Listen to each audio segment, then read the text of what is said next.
So I think even just the embracing the whole concept that, hey, there are failures that happen on a daily basis. I mean, we're not the perfect place that we hope that we are, and it's okay to where, yes, we're catching these, but how are we learning together? How are we debriefing? How are we treating Yeah. each other? How are we doing life together? How are we innovating in the middle of this? Yes, we're catching this, but how are we integrating this into maybe more ideas? Remember, I didn't have a even a safe place, and this is even we can go into psychological safety on this.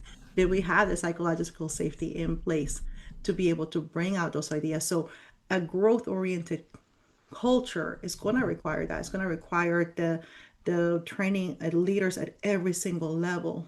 In your frontline leaders, the ones that are dealing with customers, there was your VPs, midline managers, my goodness, senior level. So when you become growth oriented, is saying, okay, but then when you do find failure points, when you Yeah. do have defects, when you don't meet the sales goals, when you maybe did do a shipment that was completely wrong, how do you handle it? Because that's going to speak out more than whatever you say in your Yeah. walls and your value statement and your mission and your vision, right?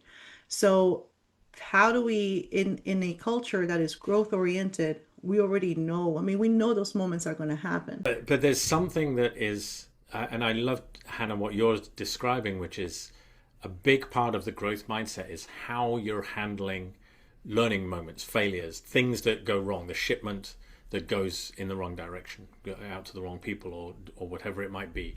How it comes out is probably one of the primary things around the difference between a growth mindset, or that calls out a growth mindset.